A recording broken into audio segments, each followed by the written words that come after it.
everyone, welcome back to The Learning Gardener. If you haven't been here before, my name is Pip. We are doing something a little bit different today. Today I finished finally getting around to reviewing what is in my emergency backpacks, otherwise known as bug out bags, and I thought I would show you guys a little bit of what I've got prepped. I guess the obvious question is, do I consider myself a prepper? No. Do I like to consider myself prepared? Yes. The reason I like to be prepared is because the area that I live in, there are two separate one-lane road exits, and they get clogged up at the best of times on a Saturday. So if there is a situation, you're going to either have to leave really, really early, or you're going to have to hunker down, or you're going to have to head out into the water and take refuge there. Now, the most likely event that we are likely to experience that we would need to evacuate from is fire. We are surrounded by the bush, so even those two roads that we've got to get out of Dodge would not be the best options if it was on fire. The best option would be to go to the water. Since the bushfire season we had in 2019-2020, I have been pretty on top of these bags, and I tend to go through them at least once a year, preferably once every 6 months, because things in the bags expire, you remember other things, you decide to cull some things. So I just thought I'd show you guys what I've got, what I'm prepared for, and you can let me know what I've forgotten. Basically, this is none of my valuables. It is none of my thyroid medication, which at the moment requires refrigeration. So I do have a script which I recently got from my endocrinologist for thyroid medication that doesn't require refrigeration, which is obviously going to be preferable in this sort of situation, because if I don't have that medication, I'm in a real pickle very quickly. So the idea of these is not that I could live off the land and create a full survivor style existence. The idea is that we could get through 3 days of pretty diabolical situations, hoping that we still have a car or a boat or something. That being said, we don't have a boat. I would love to get a boat, because I think being a one-person household, plus or minus any children that are here, I just think a boat is going to be the easiest way for us to evacuate quickly and safely with all our stuff and keeping everybody together. But I don't have a boat license. I can't drive a trailer, and I don't have a garage that I can store a little tinny boat in. So there goes that problem. There are still things in my evacuation plan that need work. I need to get a woolen blanket to have nearby the car, so that if we have to evacuate quickly, I can just grab the box and go. That is all still in the works. But seeing we have assistance, we shall say, here, I'll show you what I have prepped and ready for the dogs. So these are backpacks that I got on Amazon. They are for the puppies. This one is actually Birdie's, so they are color coded. Raffles. So you can see that I can, if I actually had this adjusted correctly to Rafa's waist size, that he is wearing Birdie's backpack. Now, in Birdie's backpack, the ideal part of this is it's got a handle, so I can lift him out of a situation if I need to. Like, say he jumped off the bridge to chase the hermit crabs again. It also has a hook for the lead, although I use halties on my dogs because otherwise they pull like mad. But this actually enables the dogs to carry some of the stuff that we would be ideally bringing with us without me having to carry it and without it being heavy for him. So if we have a look, in each side we've got a pocket on each side. Each dog has one of these pop-up little feeders. It's not a frisbee. I know you love frisbees. They have a bag of freeze-dried food. Now, I've got 3 days worth of freeze-dried food for the dogs. This is food I made up. I raw feed my dogs, but because when you freeze dry, you don't actually kill any bacteria or anything in the food. You still have to be aware of handling, and you never know what the situation is that you're going to be in. So this is all cooked meat. We also, each dog has a snake bandage, poop bags. What's in your backpack, Ruffy? And somewhere in here, a tick remover, and also a little pack of dog-friendly antihistamines, because someone is likely to create trouble. Now, Raffy is my more trouble-prone dog, so I also included in his pack a pack of Clawsig, which is an eye ointment for when someone goes too hard at the beach and gets sand in their eyes. But so basically what this means is that Raffy is able to carry 2 days worth of food, and the food is shelf stable because I cooked it and freeze dried it, and then I stored it in Mylar bags with oxygen absorbers. So as long as those Mylar bags don't get pierced, then that food is good for 25 years. So I don't need to worry about repacking for him again. All I need to do is hook them up with their little backpacks, which don't weigh very much, and therefore the pressure is not on the dog to carry a lot. So the black one is Rafa's, and the khaki one is Birdie's. So in terms of what I freeze dried in those meals for the dogs, I tried to make them as whole and complete as I possibly could, thinking that we're not going to have any of our usual supplements that I would add to raw fed meals. They don't have bone though. They do have some bone broth in them, but to substitute for things like zinc pincalate and manganese, which I normally just put in their food because it's cheaper to do it with a vitamin, I've got things like cooked oysters and cooked green-lipped mussel in there, along with cooked chicken, cooked liver, cooked lamb hearts. There's a range of different meats, and I've gone through and trimmed off as much fat as I humanly can, because fat doesn't freeze dry well, it's going to go rancid. So it's a very trim meal for them, and then it's powdered to make it fit into the small freeze dry bag. But so basically each one of these is 1 day's worth of food. So you would divide it in half, or I guess they could have one big feed, and you just need to mix it back in with water, and the dogs are all prepped and ready to go.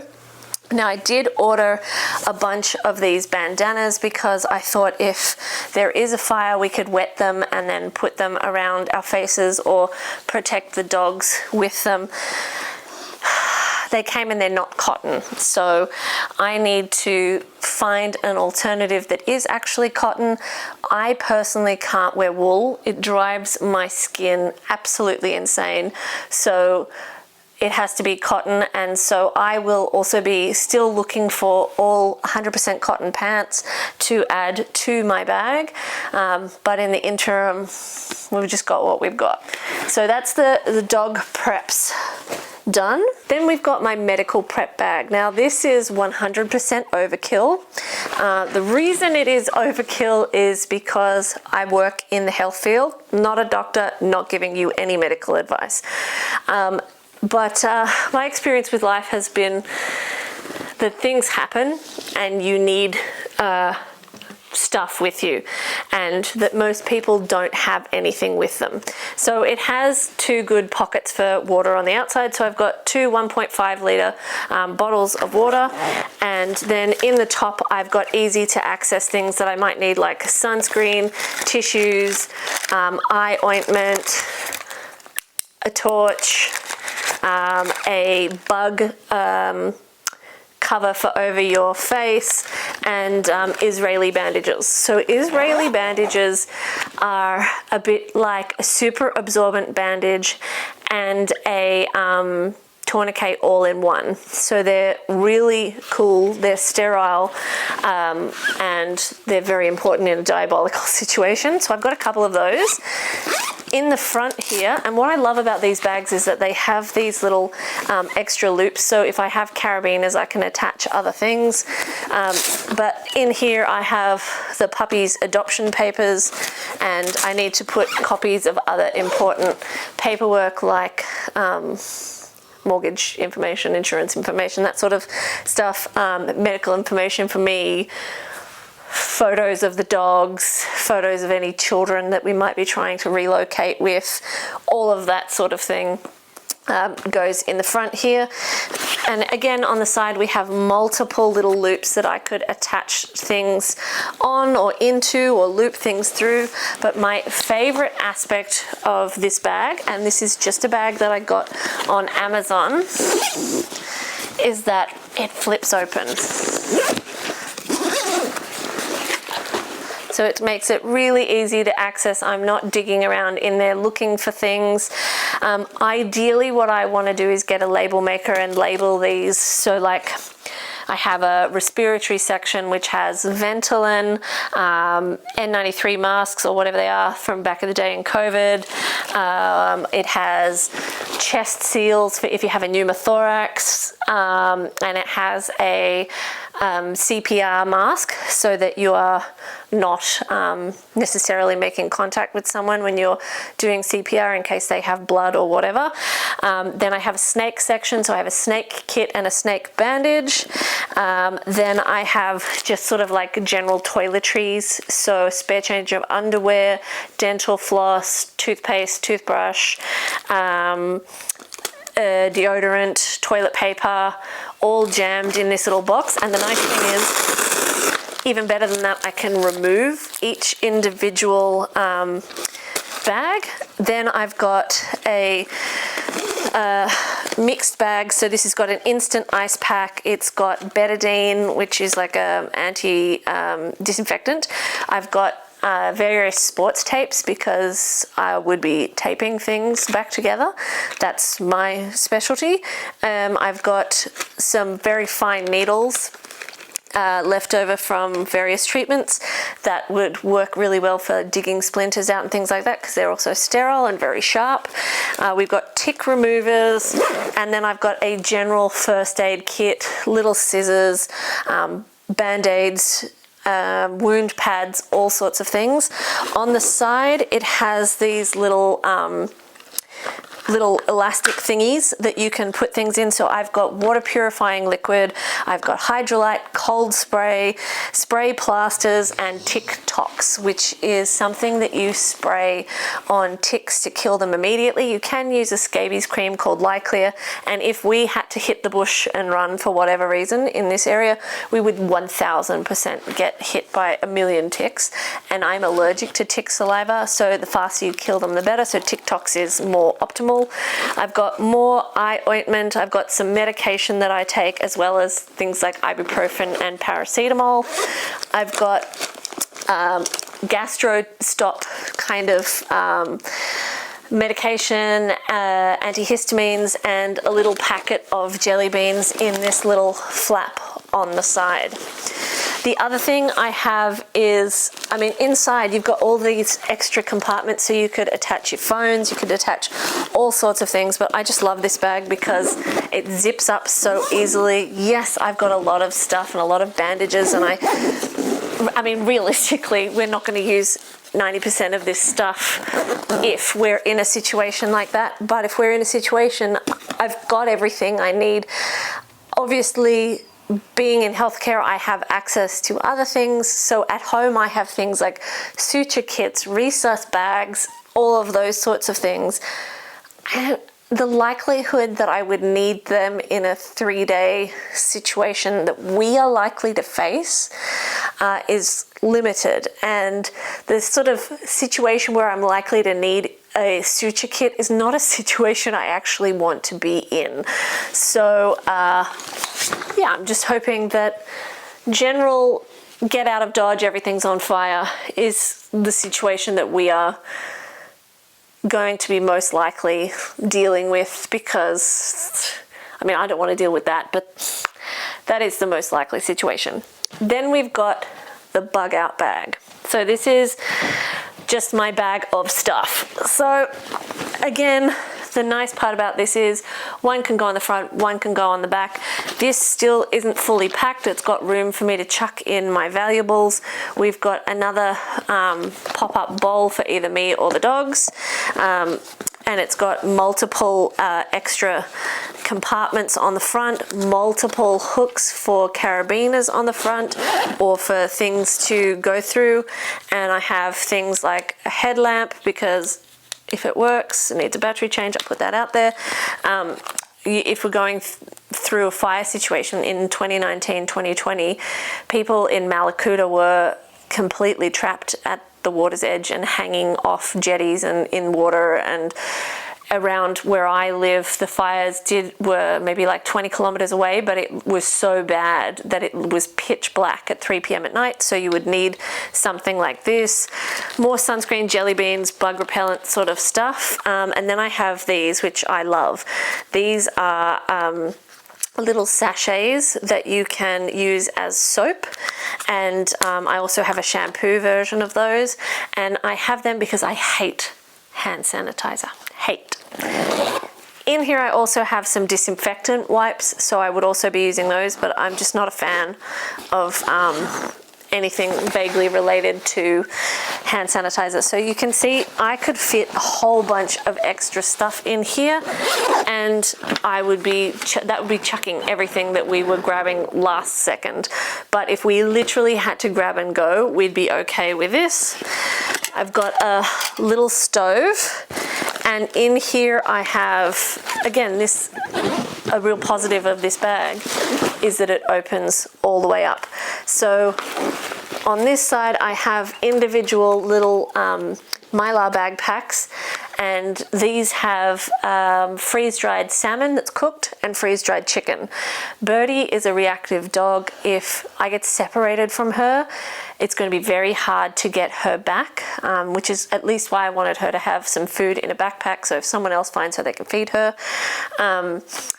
But Birdie gets very, very overwhelmed when we are outside the house, and she will not take snacks in 99% of cases. The only thing she will ever eat when she's outside is her slow cooked turkey, cooked chicken, and cooked salmon. So I freeze dried little chunks so that if I need to call her or train her or whatever, I can give her something that she will actually take outside in an environment where she's stressed, and also extra calories if they need it, if we're having to travel on foot. I've got a life straw in here which allows me to drink from puddles and things like that. Got knives and forks and an emergency tinfoil tent, which is probably not good for much beyond keeping the sun off us in an Australian summer at a bushfire situation. This bag is all food. So this is a little bit more freeze-dried food for the dogs. So there's a day plus snackies worth of food for 2 dogs.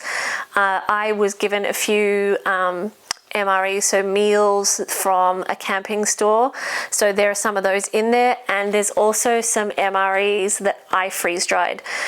So I did a range of things. I did a chickpea pumpkin curry, I think, chickpea cauliflower pumpkin curry with rice. I did spaghetti bolognese with gluten-free pasta, and I did a minestrone with gluten-free pasta and a pumpkin soup with nothing, with just pumpkin soup. And I freeze dried all of those. Now I have tried reconstituting those, and they do need, like, obviously different amounts of water, and the spaghetti bolognese with the pasta in it did take longer to reconstitute than obviously the soups, but you couldn't tell that they were freeze-dried food. So all I did was make my normal meals and then freeze them. Then I put them in the freeze dryer until they were completely done. The soups I powdered and added into the Mylar bags, and the things like spaghetti bolognese, I just stuffed them in. So I'll show you how big those are. So we have got in here, we've got some freeze-dried salmon snackies. We've got Puppy's freeze-dried MRE, and this says chicken, lamb, veg, fruit, no bone or seeds, October 24, which was when I did these. And then I've got minestrone, freeze-dried pumpkin, chickpea and cauliflower curry, more minestrone, gluten-free spaghetti bolognese. So this is my one with meat. And then I have the sort of stock standard ones you buy from stores that I got given, so I just left them in here. But to be honest, this would be an abundance of food for me to get through 3 days. I tend to prefer to eat one large meal and one smaller meal. That's just the way I tend to eat.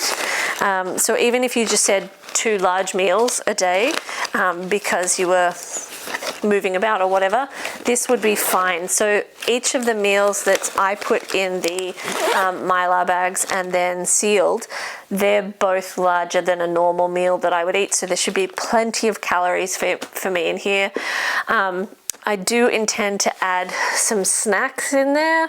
The trouble is with gluten-free, dairy-free snacks that I can eat, a lot of them, they don't have the longest expiry dates, and so then I just end up forgetting about them in here, and then they expire and they're a waste of time. So I'm just not really that worried about the snacks, to be honest.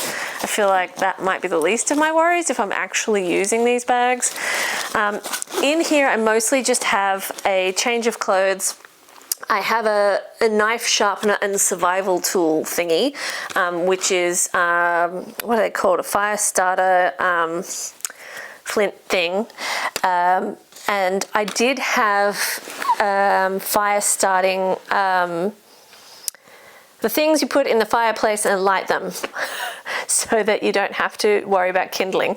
But I figured that, again, realistically, the situation we are most likely to find ourselves in, where we didn't have enough time to get out of town and get to, say, my parents' house or somewhere else, is a fire.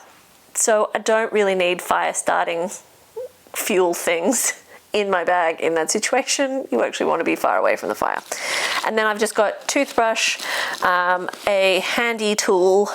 I've got waterproof matches and more water purifying tablets. The water purifying tablets technically have expired, so I do need to get some more, but I'm not in a massive hurry because I have the Life Straw. So for me at the moment, that is plenty adequate.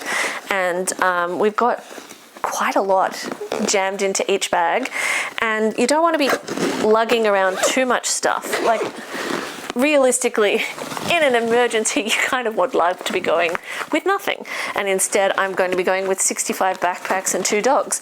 But at least we'll have all of our stuff. The reason I've included this little stove thing is because if you're having trouble with water and you need to boil it, then we can do that. If we need to warm water up to reconstitute some of our freeze-dried food, we can do that, but we can't do that without the little stove. So then the last 2 packs I have, these are more everyday packs. So again, I got these on Amazon.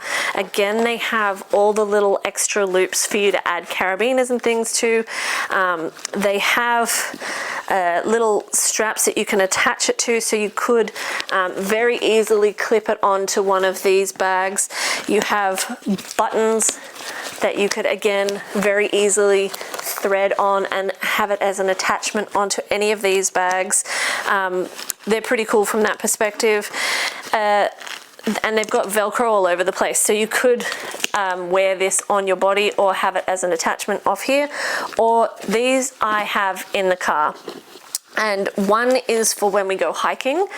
And when we go hiking in this area, the most common issues we're going to have are things like sprains and strains, ticks and snakes. So that's pretty much what fills up one bag. And then the other one is more for like car emergencies. I'm pretty sure this is the car emergency one. I need to label them. What I want to add to this bag is, well, I want to add it to all the bags. I want to get some sterile individual packs of gloves and add them in, but I haven't found any that aren't ridiculously expensive yet.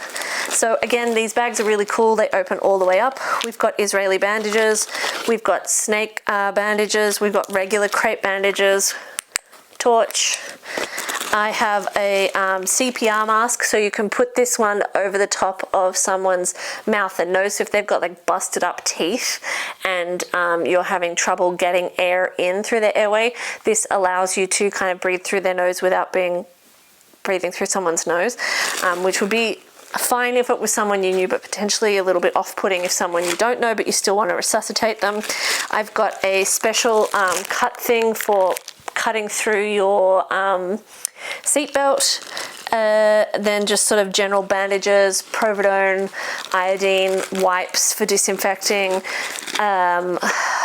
what are they called, antihistamines, and that's all that I've got in my car one beyond general band-aids and stuff like that. So for most of the time that's going to be plenty to get me through any situation I'm going to face in the car.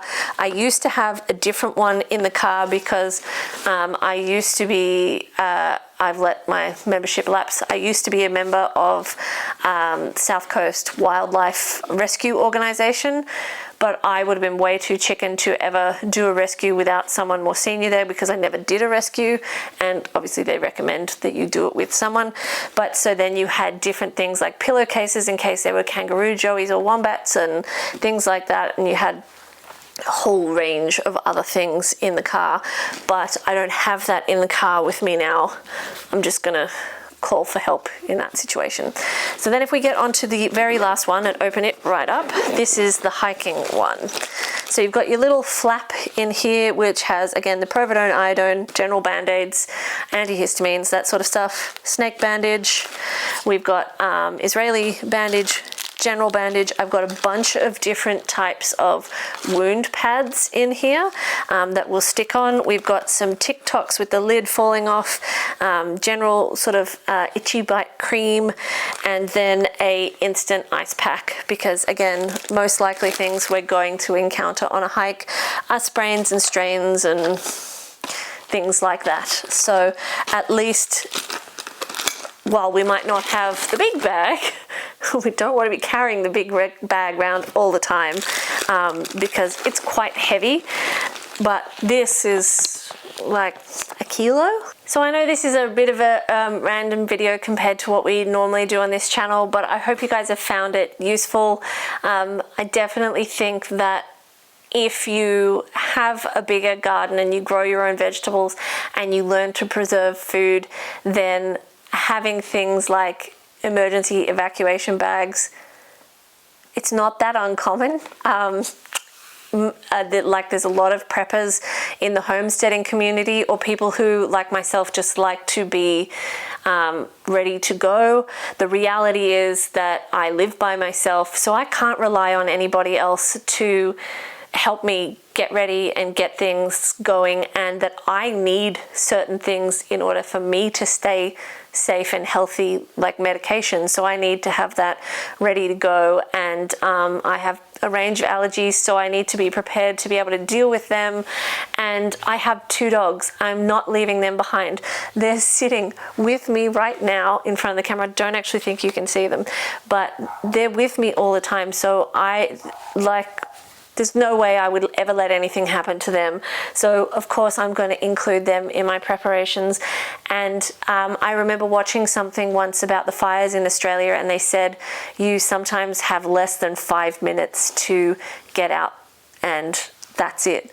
So at least I know that if I grab these, I know where they are. Okay, they don't have my valuables in them, but I can have this chucked in the car in 30 seconds, and then I can get the dogs out, and if we have to go and leave everything else behind, then at least we will be okay.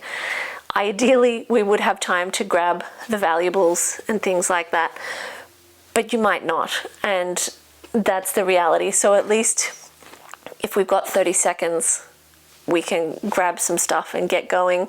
And I need to work on now the box that I want to have in the garage that sits right beside the car that will have other things in it, like a fire blanket and big water jugs and things like that, that you might need for first aid, or you might need to tide you over for 24 hours. When they had the fires in Malakuta, they had to wait for the Navy to come and get them.